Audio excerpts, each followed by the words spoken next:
The morning smells of vinegar and warm water. On a bench, an adult craftsman's arm is tightly bound with a strap. They promise to cleanse him of his misdeeds through bloodletting. Steam swirls in the next room, and herbs hiss on the stone. Custom assures us that pain heals. But in the community's chests lie books that instruct us to preserve life and not to confuse punishment with medicine. Greetings to all who are listening. Write which city and country you are watching from. Share what touched you in the comments and enjoy listening. Between the market, the synagogue, the mosque, and the bakery, those in power long had a habit of disguising punishment as therapy, hunger as a lesson in humility, overheating on a stone as burning away shame. The document responded differently. In the 11th and 12th centuries, scholars of two traditions, the Cordovan literalist Ibn Hazm and the Egyptian physician and codifier Maimonides, took the same line. Harm is forbidden, even if it sounds pious. Treatment is a matter of knowledge, moderation, and adult consent. Ibn Hazm cut off everything that did not have clear support in the source, so the useful pain of the elder was not a right, but arbitrariness. Maimonides linked health with the duty to take care of oneself. Bathing is permissible in moderation. Fasting is cancelled if there is a threat of weakness. Bloodletting is only indicated for medical reasons, not for edification. These texts did not soften morals. They took away the neighborhood authorities' favorite spectacle. City records confirm that bathhouse regulations included schedules, temperature regimes, and lists of contraindications. Books of fines included punishments for herbalists for poisonous poultices and barbers for self-medication. Marriage contracts included the right of an adult to seek care without public shame and with a visit from a doctor.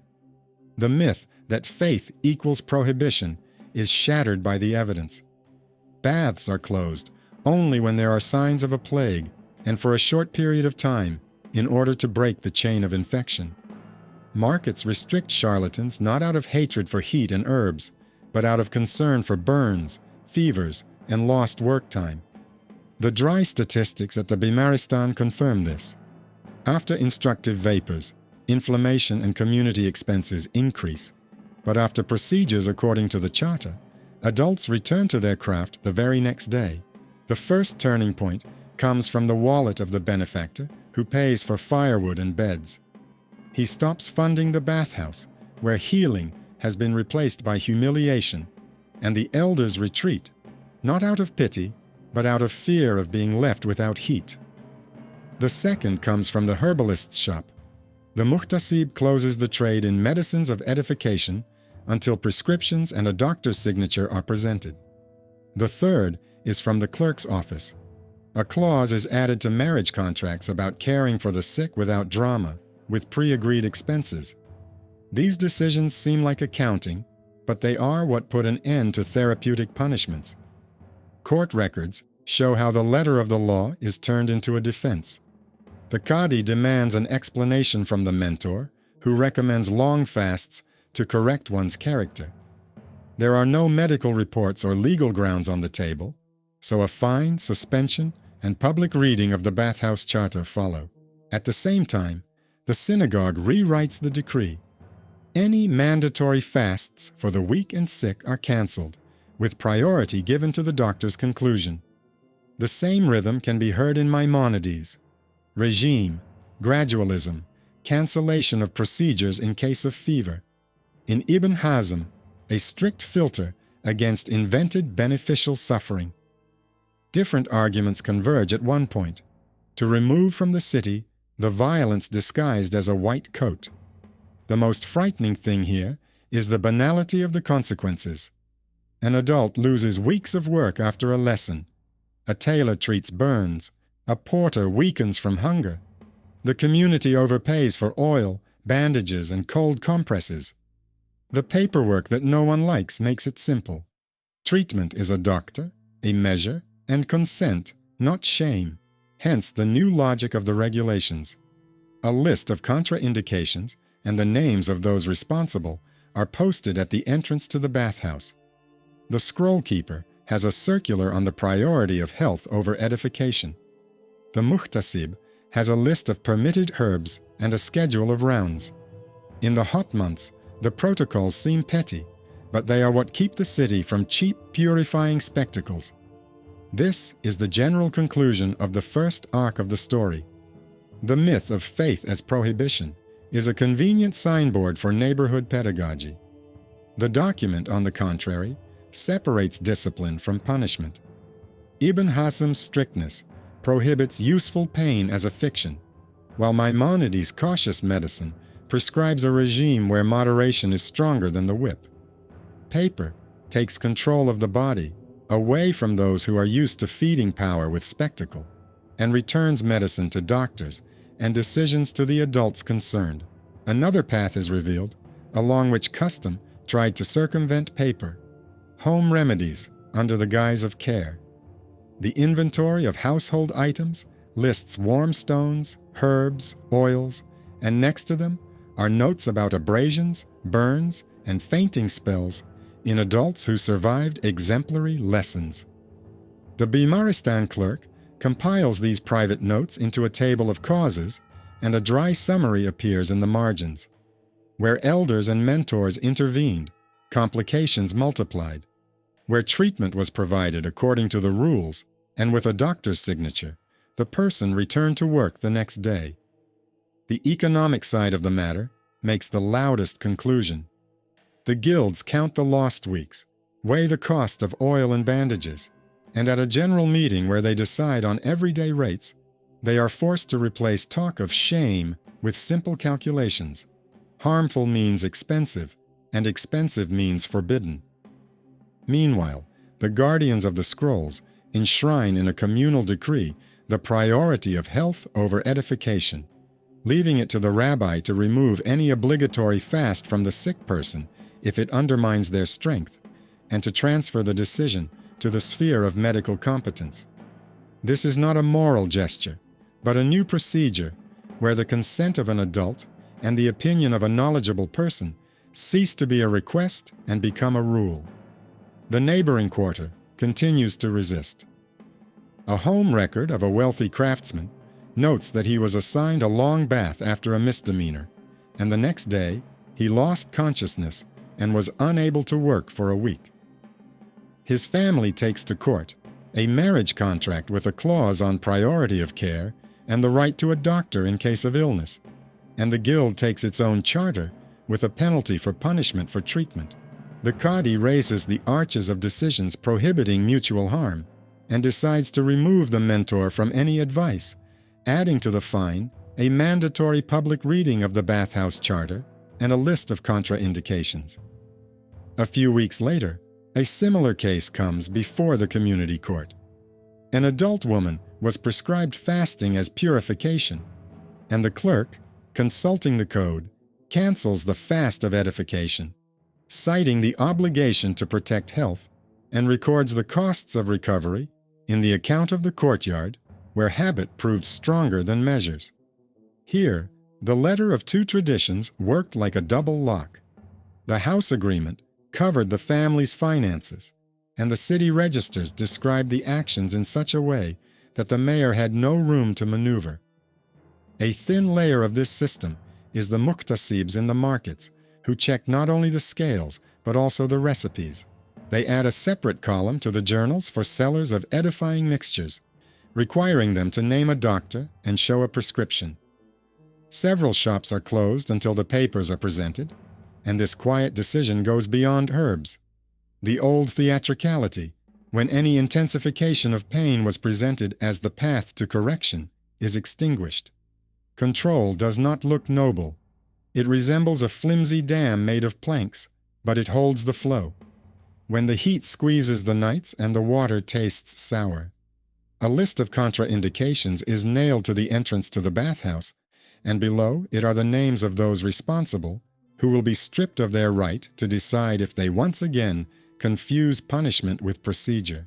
In a parallel notebook, it is noted that during the hot months, sudden heating before bedtime is prohibited, and bloodletting is allowed only on medical grounds and under supervision, and this rule flows into the schedule of bath attendants and doctors as naturally as water flows into sand. In large houses, where there is money for charitable contributions, patrons become unexpected allies of the measure. One forces the clerk to write in the deed of gift that the fund pays for beds and doctors only where procedures are carried out according to the charter, and any edifying intervention stops funding. Another requires keeping a register of adult consent to procedures, indicating contraindications. And although no one wants to read these sheets, it is they that discourage the neighborhood from staging spectacles. Books are stronger than public habits here, not because they are scarier, but because they are tied to fuel, labor costs, the reputation of baths, and shop licenses. When the charter is tied to the wallet, the habit of cleansing stones ceases to be convenient. Another type of case appears on the horizon: intercommunity disputes, where people go not only to the qadi or rabbi, but also to the neighboring court with a request to confirm the measure already taken. An adult merchant who lost a week after a penitential steam bath presents a sick note in one place, a marriage contract with a clause on care and prohibition of public access in another, and a third document, the guild's decision on the inadmissibility of punishments under the guise of therapy. The judges, acting from different codes, agree on one thing: harm under the guise of treatment remains harm. As a result, the quarter not only pays a fine, it is deprived of the right to influence the bath schedule and the appointment of bath attendants for the season, giving control to a charitable foundation and a medical colleague. This is a political loss disguised as a sanitary one. Meanwhile, rumors continue to feed the habit of sensationalism. At dusk, water carriers tell stories of miraculous cures, and word of mouth adds imaginary healers and unusual herbs to the story. In response to this fantasy, clerks come up with a simple solution. Instead of instructions, they hang lists of contraindications on the walls, with a note about punishment, not for those who made a mistake, but for those who gave advice without the right to do so. A few exemplary cases of dismissal and license revocation become louder than any sermon. Dry lines strike more accurately than shouts. Even stubborn elders suddenly prefer to refer to a doctor, because otherwise they will have to bear the costs of someone else's boldness. The test of strength comes along with alarming signs of illness. Bathhouses are closed for a short time, and immediately rules are issued on water distribution, ventilation, antiseptics, and separation of flows. In markets, control over vinegar and bandage fabrics is tightened, crowds are prohibited, and working hours are changed. From the outside, it looks like a permanent ban, but the records paint a different picture. Closed to break the chain, open with a new regime where there is no place for penitential punishment. People agree not out of piety, but out of memory of the prices of oil, bandages, and funerals.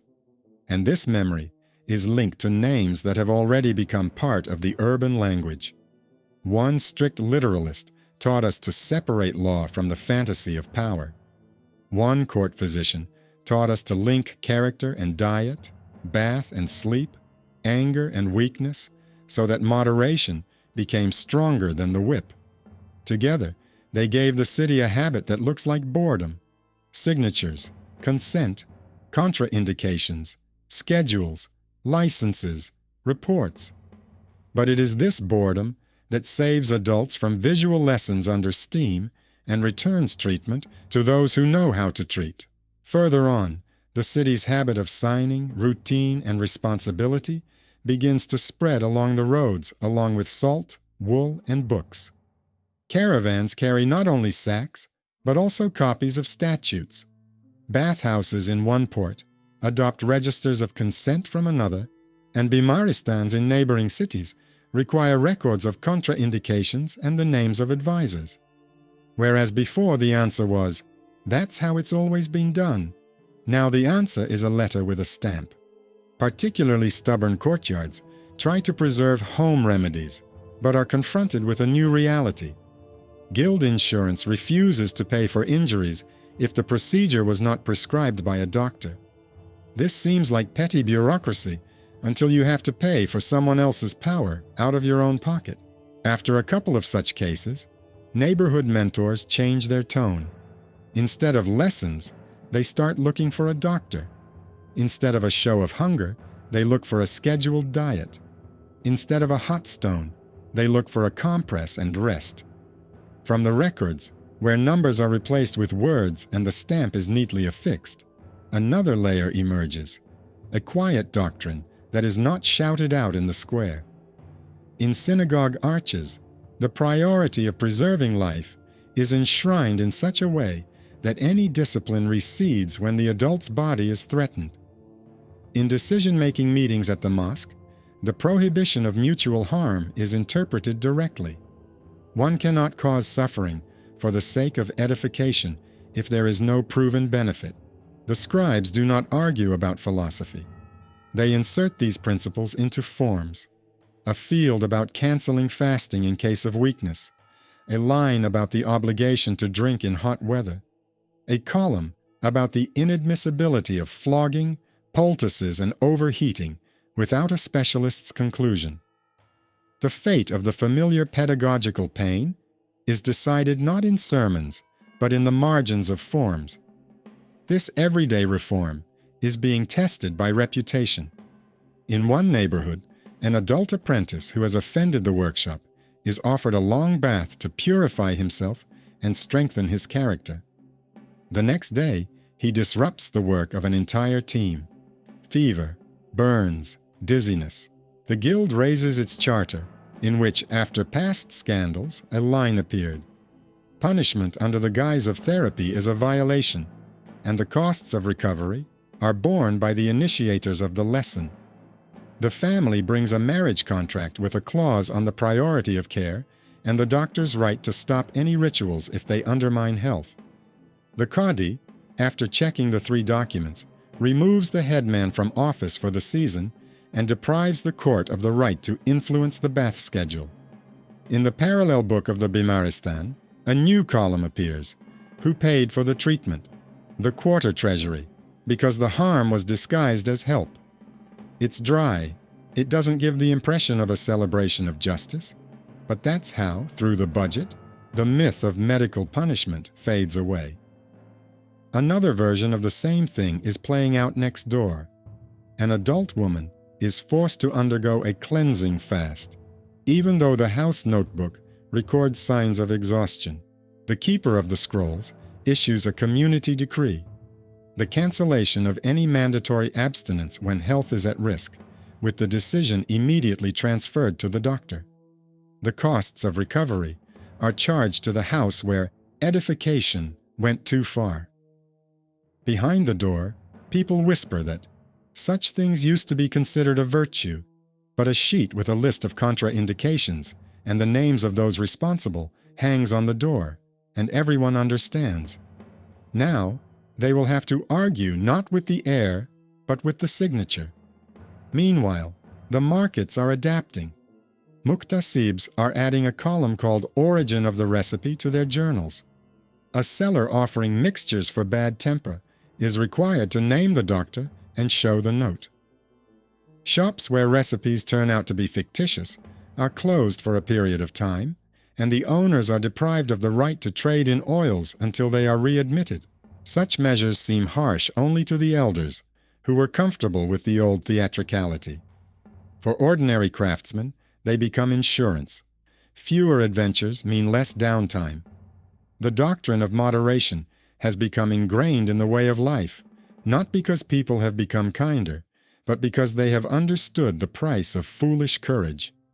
Further on, the city catches itself living not by myths, but by protocols. The heat is not a reason to burn away shame, but to add a line to the charter about ventilation and short visits, about warm water before the steam room and mandatory rest afterwards. Humid winds are a reason to temporarily lower the temperature and increase the distance between sessions. not to arrange mass repentance on the stone floor. Signs of illness are a reason to close the bathhouse, distribute water to homes, and send doctors on rounds, not a reason for shameful lessons. And each such step is backed up by a paper column: consent, contraindications, schedule, appointment, signature. It is difficult to argue with this column. It holds up the roof. On the outskirts of one of the shopping streets, a different story is brought to the bookbinder's house, about a text that the authorities have long tried to correct.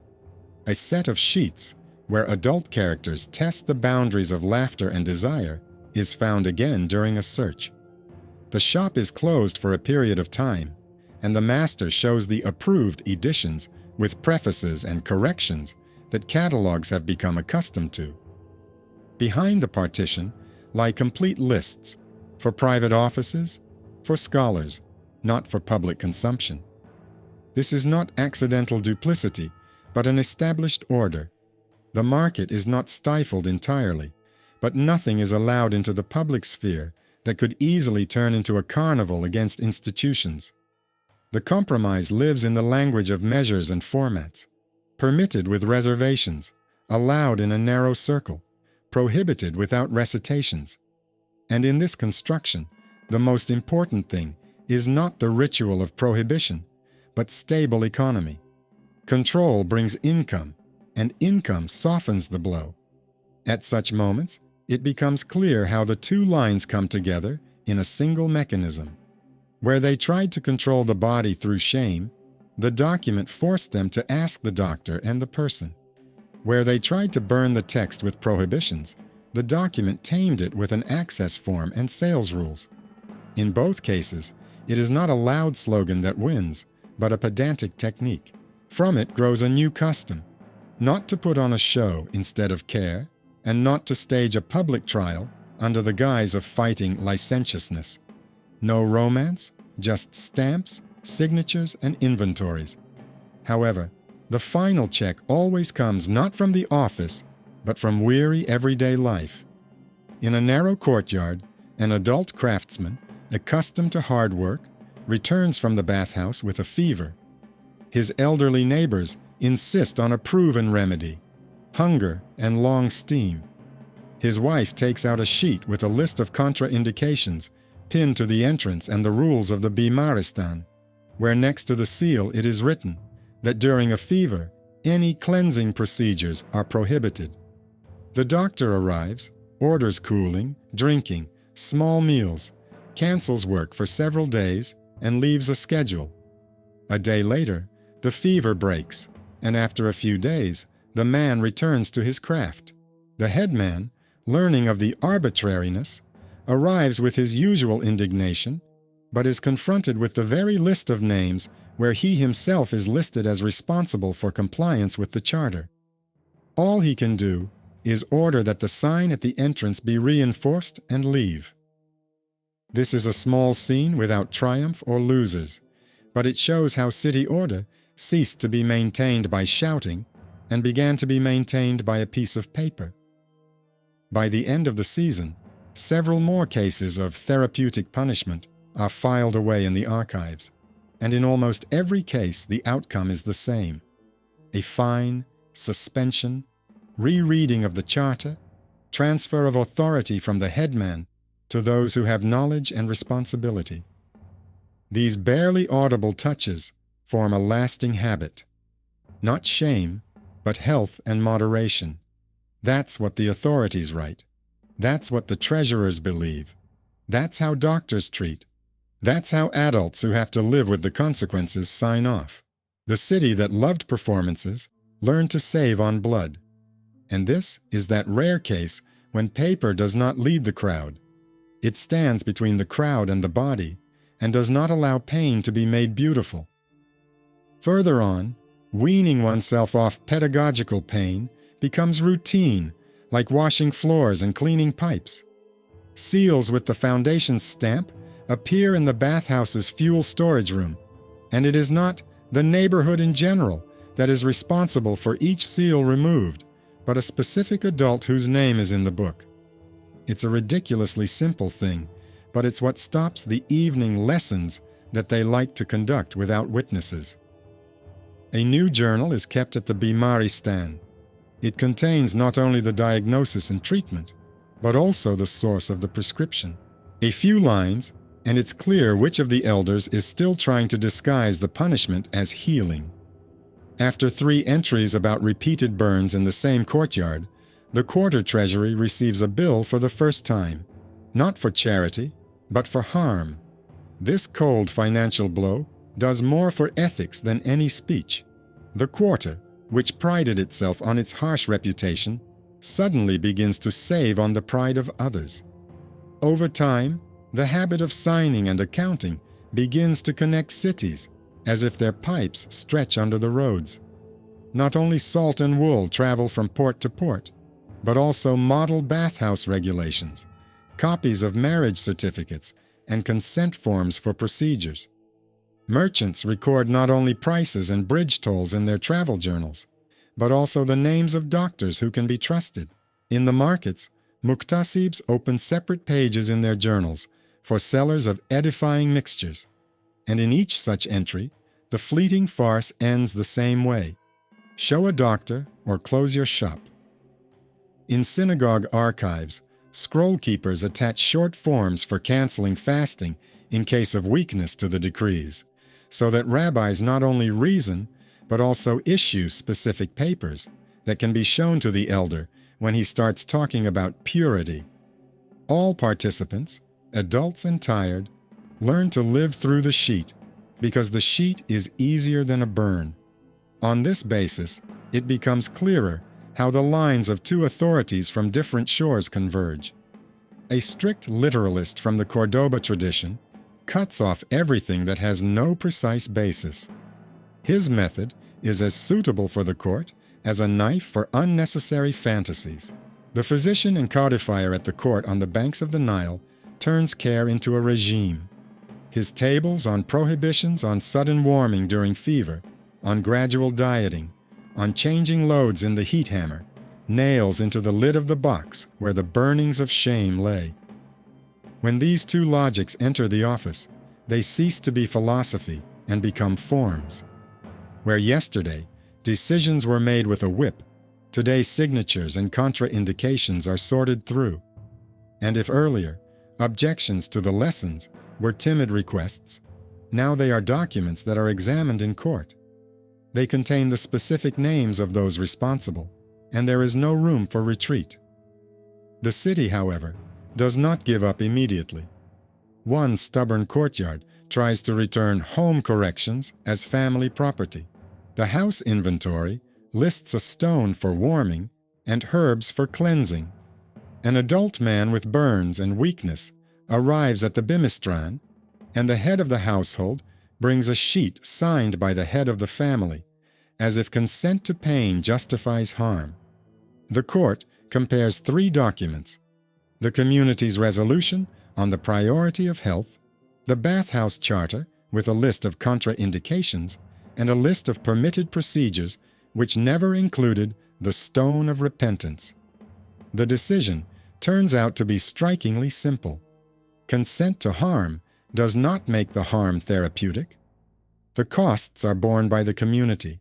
The headman is prohibited from interfering in the procedure, and he is deprived of the right to influence the replacement of bath attendants. At the market, the Muhtasib enters this address in a separate line. Sales of oils and herbs are suspended until training with a doctor and readmission. After such a triple loop, the family tradition loses its charm and becomes simply a violation. In summer, when the water thickens and dust hangs in the windows, inspections become more frequent. 2 small boards hang at the entrance to the bathhouse: a list of contraindications and a list of names of those responsible, who will be fined and suspended. The clerk carefully changes them when people leave and new ones arrive. In the Bimaristan, a note is made about the result of every 10 visits. With a routine procedure, an adult returns to work the next day. With instructions, bandages, compresses, and extra beds are needed. Statistics written in words are transformed into a language that even the most severe elders understand. Exemplary pain is more expensive. At guild meetings, they no longer talk about mores. They calculate payments and insurance clauses, and for these dry reasons, the workshops themselves demand that the bathhouse regulations be updated. At the same time, cases of intercommunity disputes are being filed in the archives, where people go not to one court, but to two at once. The Qadi confirms the ban on harm under the guise of therapy because of general norms, and the community court because of internal rules and the duty to protect health enshrined in the code. In one case, an adult woman, driven to fainting by a cleansing fast, presents a marriage contract where the relevant line specifies the right to a doctor and care without the public. In another case, an adult craftsman presents a guild charter with a clause prohibiting punishment under the guise of a procedure. Both courts agree on one thing: harm remains harm regardless of pious words, and the bills are passed on to those who caused it. This two-pronged protection leaves no loopholes for the quarter. Even if you slip past one law, the second one will catch up with you. Rumors, as always, try to defend themselves with fairy tales. At dusk, people gather around the water dispensers and talk about miraculous corrections where the heat supposedly eroded bad temper. The next day, a poster with objections appears at the entrance to the bathhouse, along with a list of contraindications and a bold reminder of the punishment for advisors. Several cases involving the deprivation of the right to give recommendations, the closure of shops, and the removal of elders who confused authority with care change the tone of the conversation. People stop arguing about lofty matters and start bringing in paperwork. These small scenes represent a real revolution. The crime of spectacle becomes accounting, and accounting ceases to tolerate spectacle. An alarming season arrives, and the city closes the baths again. But now the schedule for airing and distributing water to homes, developed by doctors and approved by the office, hangs on the gates in advance. Markets limit crowds, increase control over vinegar and bandage fabrics, and change opening hours. From the outside, all this is easy to mistake for a permanent ban, but in the records, it all looks like protocol work. Close, to break the chain. Open, with a new regime where there is no place for repentant warmth. And when complaints resound in the square again, as if faith is against baths, the clerk pulls out two folders at once: city orders and community resolutions. They do not argue, they coincide. Health, measure, harmony. The myth is broken not by beautiful words, but by the fact that two different institutions issue the same paper. On the other side of town, among bookbinding shavings and the smell of glue, there's a parallel line: the fate of books, which they've learned to fix with catalogs and admission formats. In the bookbinder's shop, a complete set of sheets is found again, where adult characters test the boundaries of laughter, deals, and physical reckoning. The shop is closed for a period of time. The master shows the corrected editions with long prefaces and permission to sell. Behind the partition lie the books for scholars, with private access and no public reading allowed. This is not hypocrisy, but a learned compromise. The market lives, censorship lives, the city receives taxes, and the carnival in the square does not escalate into a riot. The main effect here is the same as in the baths. The director leaves, but the regime remains. And just as in the case of therapeutic punishments, it is not the maxim that saves the day, but the dosage of access. The final touches to this arc come together on an ordinary day.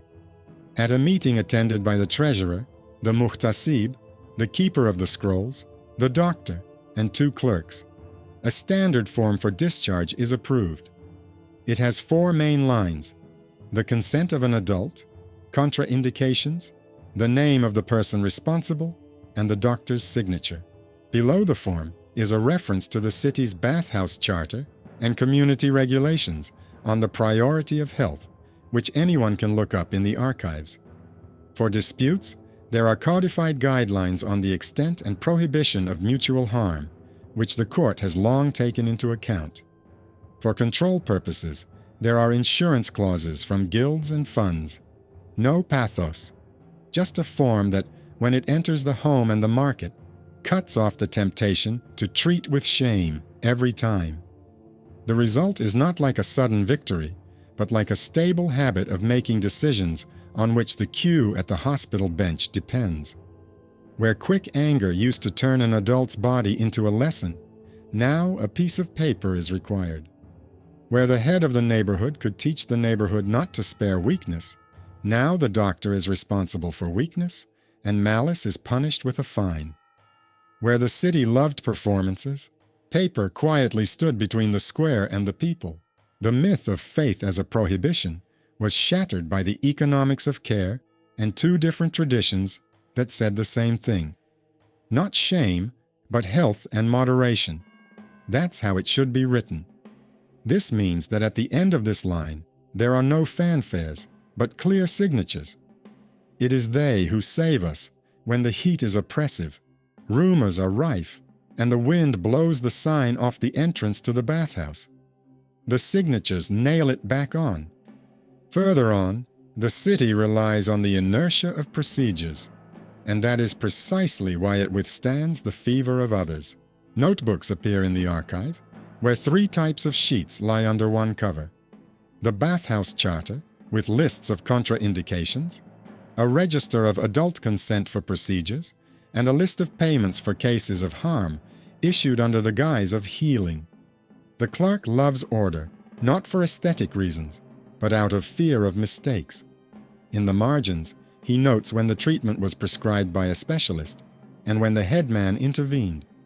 Over the course of a year, enough lines are collected to go to the guild meeting with dry arithmetic in words, where pedagogical pain covered up the procedure, the costs of oils, bandages, lost days of craftsmanship, and new beds grew.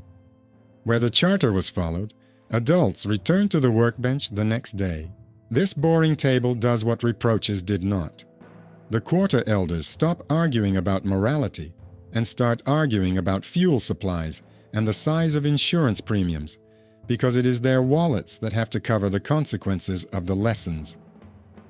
On the other side of the neighborhood, another layer of protection is forming. Home agreements and marriage records, where lines about the right to a doctor, to care without an audience, and to prioritize health in any discipline are already commonplace. When the stubborn courtyard tries to bring back the long steam as a correction, 3 papers are placed on the table in response: a community resolution prohibiting harm under the guise of treatment, the bathhouse charter with a list of contraindications, and a marriage clause on the priority of care. The court does not raise its voice.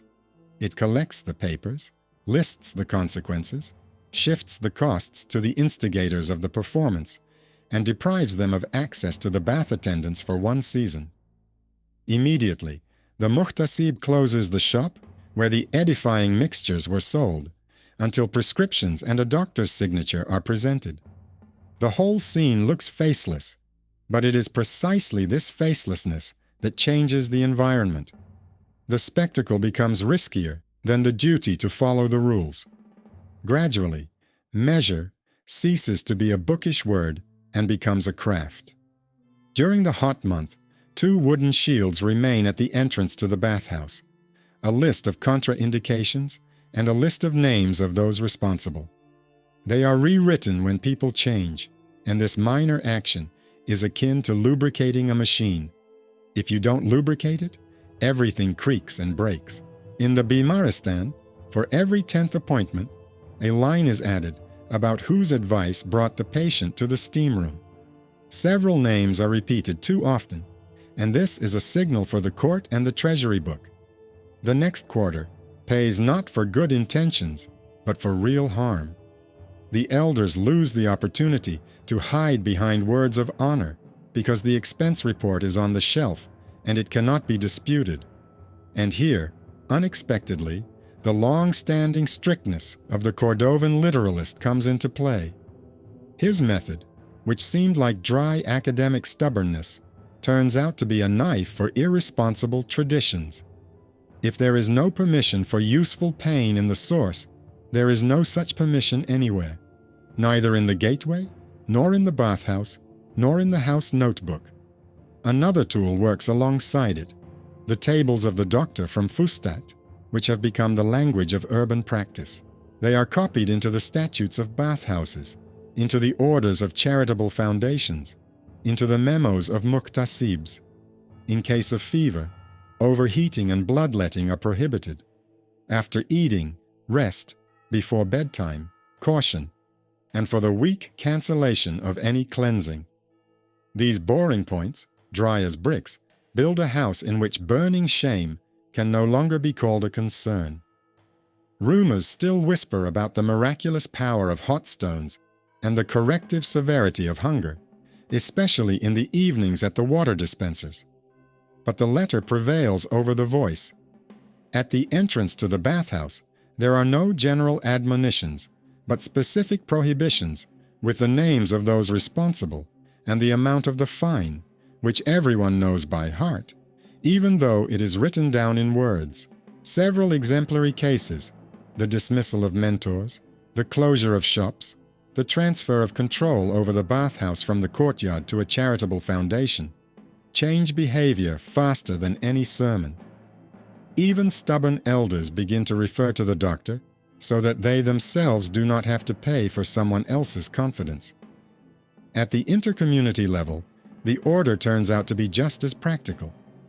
On one day, 2 cases from different neighborhoods come to court at once: an adult craftsman with burns after purification, and an adult student who was brought to fainting by fasting instruction. In both hands are hospital notebooks, bathhouse statutes, marriage points, and guild rules. Judges from different traditions agree on one thing: harm remains harm regardless of its name, and expenses and dismissals are listed. Then the market takes over. Insurance clauses of guilds and funds no longer cover injuries from lessons, which means that no rhetoric can justify the pedagogy of pain. Politics pretends not to interfere at this point, and rightly so. All the hard work has already been done with boring paperwork. At the same time, on the other side of town, there's a line of books that people are used to taming through formats. Bookbinders have long mastered a double move. On display are corrected editions with prefaces and without dangerous pages.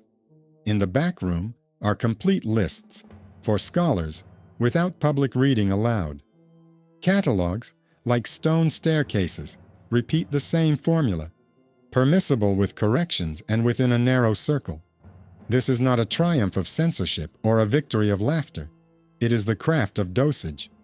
The city authorities receive taxes and a face.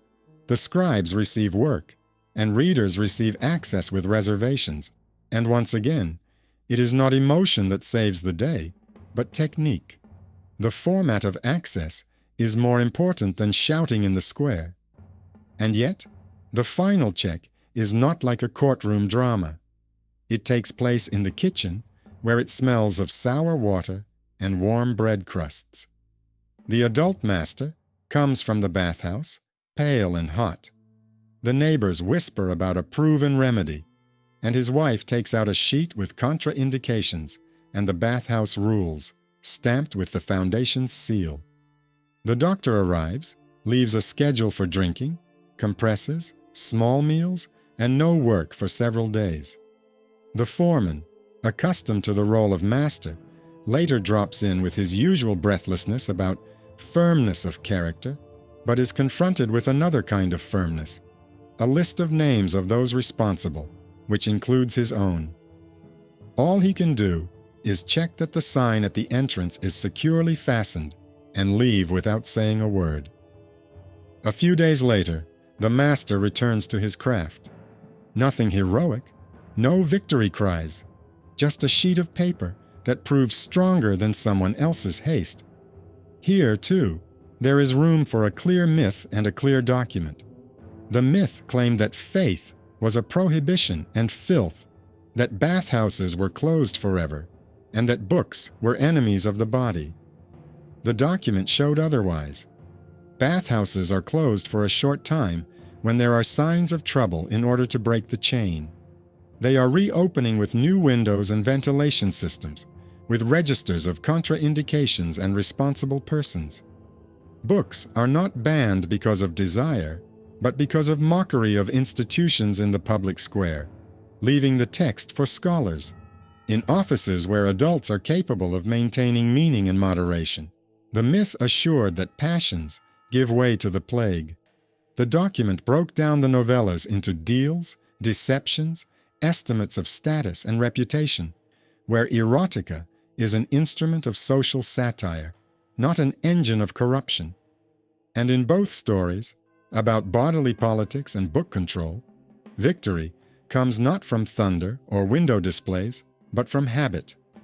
The final twist comes when the city no longer needs to prove to itself why it needs measures. At a meeting attended by the treasurer, the muhtasib, the keeper of the scrolls, the doctor, and 2 clerks, a single short form for discharge is approved. The consent of an adult, contraindications, the name of the person responsible, the doctor's signature, and a reference to the bathhouse charter and the community resolution on the priority of health.